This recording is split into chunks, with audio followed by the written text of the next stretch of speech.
Hello tout le monde, bienvenue dans cette nouvelle vidéo du chantier des Max. On vous a dit dans la vidéo précédente qu'on allait passer à l'extérieur pour les tranchées, mais il pleut beaucoup aujourd'hui, donc c'est pas grave. De toute façon, on est content de travailler à l'intérieur maintenant qu'on voit que ça avance bien. Derrière moi, on a un mur à plaquer, on a aussi des petits morceaux par-ci par-là, et on attaquera ensuite les cloisons intérieures.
Et voilà, un mur de plus.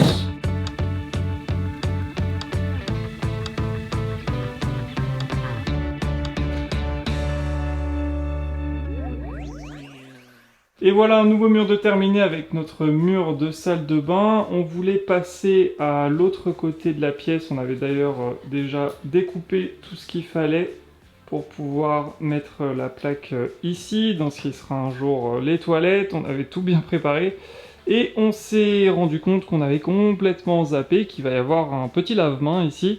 Donc l'eau, ça c'est bon, on avait bien prévu. Par contre, on a oublié de passer le tuyau d'évacuation pour le siphon, donc rien de dramatique. En fait, ce qui va se passer, c'est que le petit tuyau, il va passer dans le mur.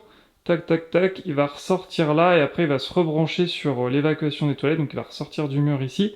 Mais on n'a pas acheté le tuyau, on n'a pas ce qu'il faut pour faire ça maintenant. C'est pas grave, on le fera une autre fois, on ira faire un petit tour en magasin de bricolage. Du coup, ce qu'on peut faire maintenant, c'est avancer sur la cloison qui va séparer la salle de bain de la chambre d'amis, qui a été ici repéré avec du scotch orange. Donc on va passer d'une projection en 2D des pièces à une projection en 3D réelle. On a trop hâte de voir ce que ça va donner et on va attaquer ça tout de suite.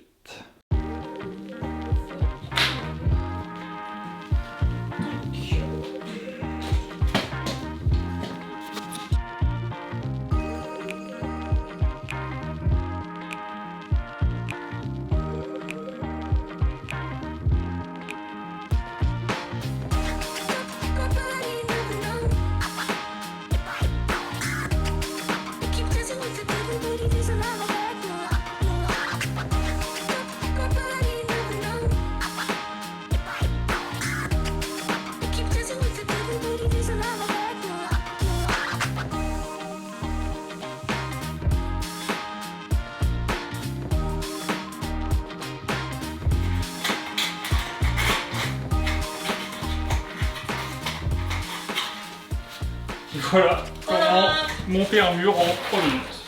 Littéralement. Et celui-là, c'est quoi? I13. C'est l'interrupteur. Ah, de là ou... Non. Je sais plus, regarde. Ah, qu'est-ce que c'est? Ah! Quoi? Ah! Mais jette-le dehors parce que...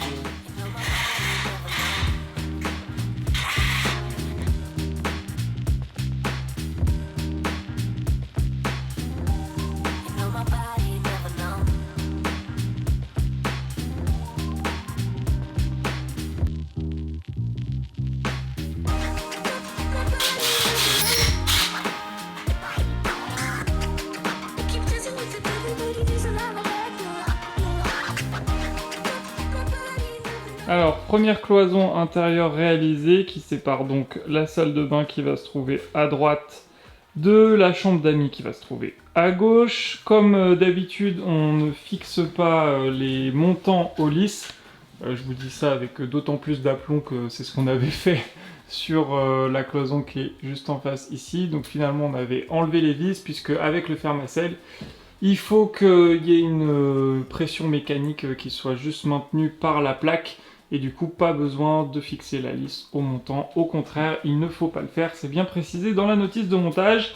Donc c'est pour ça qu'ils sont pour l'instant un petit peu branle-ballants. On va donc placer des plaques. On va commencer côté salle de bain. Et puis après, côté chambre, on pourra mettre l'isolation. On a déjà fait passer l'électricité. Là, il n'y a pas grand-chose qui passe dans cette cloison. Ça devrait être relativement simple. Le seul problème, c'est que on commence à être à court de colle à fermacelle, donc c'est très bien, hein, la colle à fermacelle, ça va nous éviter de faire des bandes à joint plus tard. Le seul problème, c'est que ça consomme beaucoup, c'est déjà la 3e fois qu'il va falloir qu'on en rachète. Ça coûte très cher, c'est à peu près une dizaine, même un peu plus, quasiment 15 € le pot, le tube même, voire plus. Donc bref, ça commence à revenir un peu cher cette histoire, mais au moins si un jour vous faites du fermacelle, anticipez bien ce point-là. Parce que nous, là, on va devoir finir le tube, et une fois que c'est fini, on va être bloqué pour le moment. Donc bref, on attaque, quand même. Ça, c'est le bas. Oui, ça c'est l'endroit.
On est de retour le lendemain sur notre chantier. Cette fois c'est bon, on a acheté ce qu'il faut. On a acheté donc le tuyau PVC pour faire les évacuations dans les toilettes. On a acheté la colle à fermacelle pour continuer les cloisons séparatives. Il n'y a plus qu'à attaquer tout ça dès maintenant.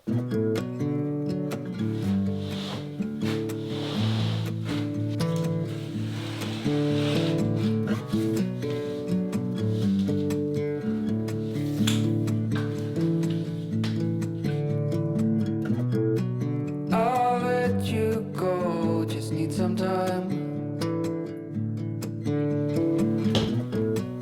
at your own pace, you need to find your way.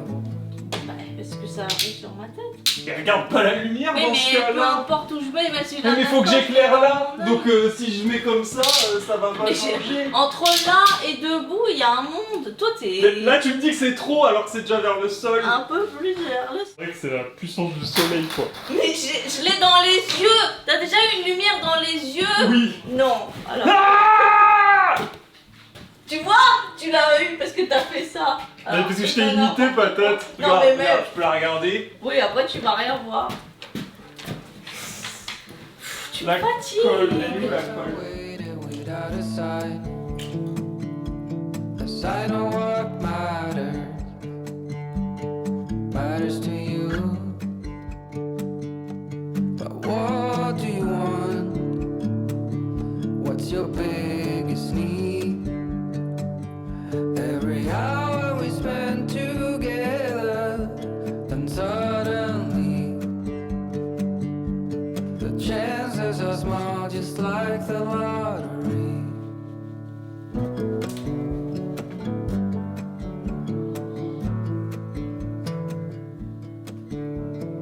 Bon voilà, on a fini cette cloison qui pour l'instant sépare la salle de bain qui se trouve de l'autre côté de la chambre d'amis. Mais avant de continuer sur le reste des cloisons là qu'on avait tracé au sol la dernière fois, qui sont repérées avec les petits scotch orange, il faut donc qu'on s'occupe de cette plaque qu'on avait, vous vous souvenez, découpée hier, mais il nous manquait donc les tuyaux pour faire l'évacuation du lave-main. Donc là on a fait tous nos petits calculs par rapport au lave-main justement qu'on a déjà commandé, donc on sait exactement quelles sont ses dimensions, on a le siphon aussi, etc. Donc il va falloir qu'on fasse passer eau chaude, eau froide, plus évacuation. Et ce qui va se passer, c'est que tout va être caché dans le mur pour qu'on n'ait rien qui soit moche sous le lave-main quand on passe l'aspi et tout ça, comme ça on n'a pas de tuyau dans lequel on tape, ce sera beaucoup plus pratique. Et du coup, on va avoir donc un trou avec un tuyau de 32 qui va descendre comme ça avec une légère pente et qui va ressortir dans ce mur-là.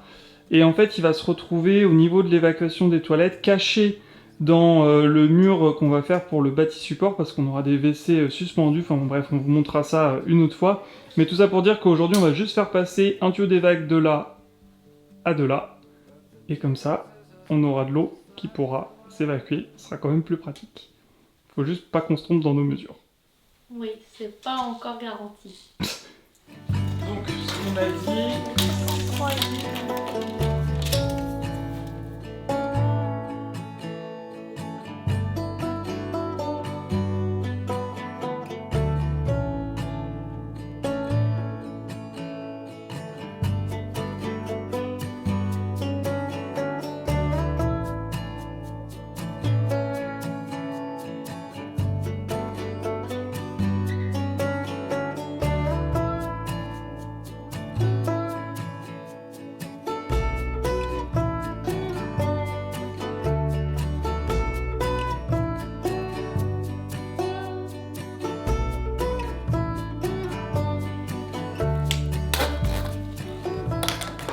Alors je vais vous expliquer un petit peu ce qu'on est en train de faire, parce que je sais qu'on va avoir quelques questions dans les commentaires. On a donc notre évacuation en 32 pour le lave-main. 32 c'est largement suffisant pour un lave-main, il faut forcément un petit peu plus si c'était une douche, si c'est une machine à laver, etc. Mais 32 pour le lave-main, c'est parfait. Ensuite on a nos deux arrivées multicouches, donc l'eau froide à droite, l'eau chaude à gauche, toujours, c'est une convention. Et là j'ai mis mon laser pour savoir où vont se trouver mes deux trous en fait dans ma plaque de Fermacell pour mettre ma platine justement, pour avoir en fait que ces petites parties en cuivre qui sortent du mur sur lesquelles plus tard on va pouvoir venir faire un petit raccord et venir mettre notre flexi pour aller chercher le robinet du lave-main. Donc là c'est très simple, mon tuyau il dépasse un petit peu, du coup j'ai mis mon laser, je mets mon petit raccord pour savoir à peu près où est-ce que ça va tomber. Une fois que je sais où ça va tomber, je peux mettre un petit coup de feutre, voilà. Comme ça je sais exactement où je coupe. Le petit coupe-tube qui est bien pratique parce qu'en fait ça permet vraiment de faire une coupe très précise à 90 degrés sans avoir surtout à écraser le tuyau, ça ce serait vraiment très mauvais. On n'oublie pas le petit ébavureur qu'on fait rentrer et qu'on fait tourner. En fait il y a une petite lame de rasoir qui vient, je sais pas si vous voyez, qui vient enlever le surplus. Comme ça me fait vraiment une finition nickel avant de venir mettre mon raccord. Hop, le raccord, on vient ensuite l'enfiler dans le tuyau, on le met embuté et c'est pratique. Sur le dessous, on voit en fait le tuyau qui sort, donc je sais qu'il est bien mis embuté. Et ensuite, la dernière étape, ma petite pince à sertir manuelle. Il y en a des électriques aussi, mais qui coûtent un bras. Et franchement, la manuelle, ça marche très bien. Hop, je m'assure de bien le mettre contre le petit raccord en plastique. Et après, on appuie. Il faut un petit peu de force. Et l'avantage avec cette sertisseuse, c'est qu'elle ne peut pas revenir en arrière.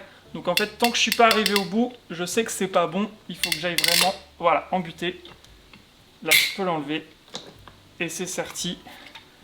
Et clairement, avec un sertissage comme ça, logiquement, il ne devrait pas y avoir de fuite pendant les prochaines décennies. Voilà, c'est l'objectif.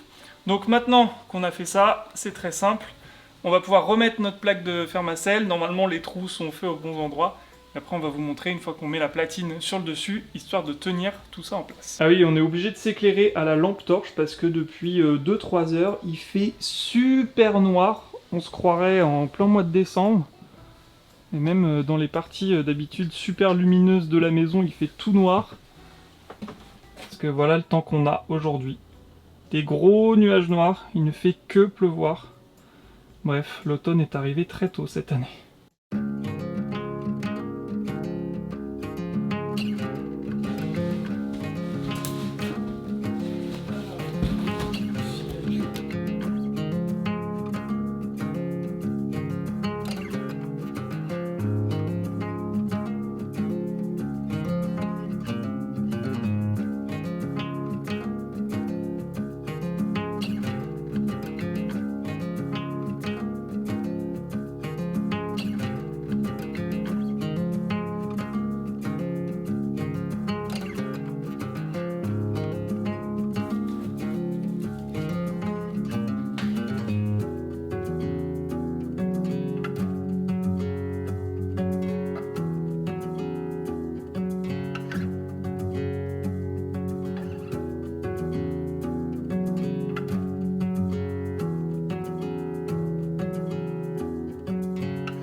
On est de retour sur le chantier le lendemain matin après avoir eu une journée hier assez peu productive. On a posé quelques plaques, voilà, enfin vous l'avez vu dans la vidéo. Mais on n'est pas allé aussi loin qu'on pensait parce qu'on est un petit peu bloqué sur ce mur-là. Le mur qui est à droite ici, parce qu'avant de pouvoir le fermer, il va falloir qu'on passe des gaines dans la mezzanine, enfin qui partent d'ici et qui vont dans la mezzanine, et en fait on n'en a plus de ces gaines électriques, on n'avait pas fait attention, il va falloir qu'on en rachète, donc on est bloqué. Et puis surtout, on veut pas poser les cloisons ici là qui vont séparer les toilettes de la chambre d'amis, etc. Parce que comme notre tas de fermacelle est ici, ça risque de nous bloquer pour la suite, pour pouvoir emmener notamment tout ce qu'il va nous falloir dans le couloir. Et du coup, on a décidé de changer notre fusil d'épaule et de s'attaquer justement à l'entrée couloir. Il va falloir qu'on finisse le plafond et surtout tous les murs. Le problème, c'est qu'il y a plein de découpes dans tous les sens parce qu'il y a des fenêtres dans tous les sens. Et il va aussi falloir qu'on gère toute cette partie-là avec toutes les gaines électriques qui arrivent. Là où va se trouver notre tableau électrique avec la GTL, etc. Donc pas mal de choses en perspective.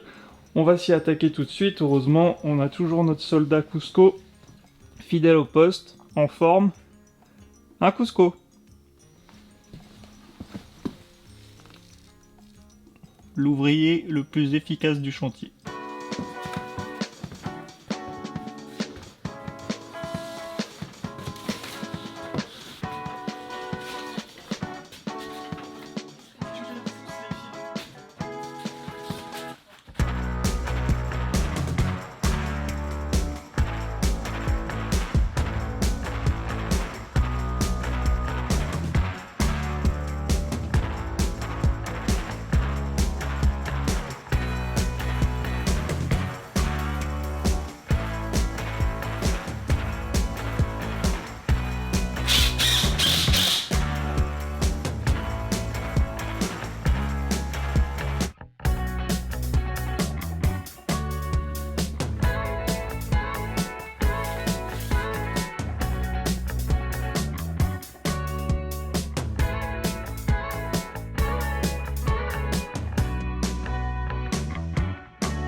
Voilà, le couloir est prêt à recevoir son fermacelle. Comme d'habitude, des étapes longues mais essentielles d'isolation, de frein vapeur. On a passé encore quelques gaines. On se retrouve donc avec toutes nos petites gaines électriques ici qui sortent du plafond tant bien que mal. Après, de toute façon, on va dégainer à peu près à cet endroit-là pour faire sortir que les fils qui seront bien protégés dans la GTL. Donc ça, pas de problème. Il va falloir qu'on sépare aussi les gaines qui reçoivent la fibre des gaines électriques classiques pour pas qu'il y ait de mélange. Et ici, par contre, on va être obligé de refaire un petit coffret qui va descendre d'environ 7 cm, qui va revenir jusque là, tchac tchac tchac, parce que en fait, on a notre VMC, plus notre plomberie, toutes nos gaines et tout, et ça prend un peu trop de place, donc on va être obligé de redescendre, mais c'est pas grave, parce que de toute façon, cette partie-là va se retrouver dans le placard, donc ça se verra pas à la fin.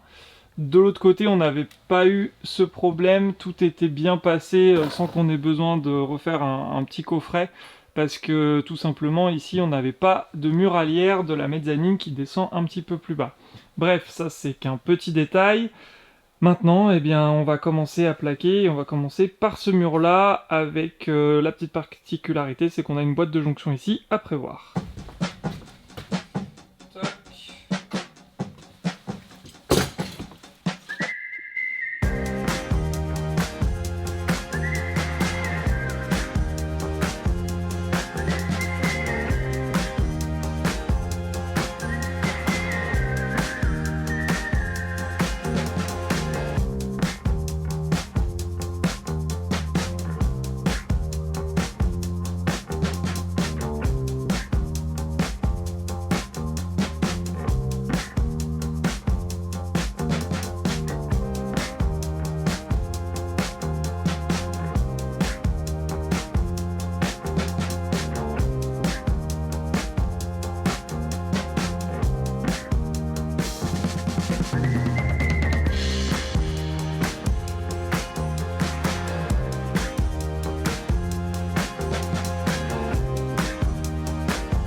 Ah, c'est fini pour aujourd'hui.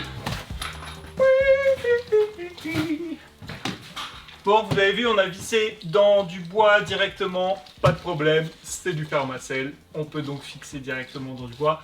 Et si jamais, je ne sais pour quelle raison, il y aurait un écart de température, de dilatation du bois par rapport au métal ou je ne sais quoi, et que ça fasse une fissure entre la jonction métal et la jonction bois, on s'en fiche, ce sera dans un placard.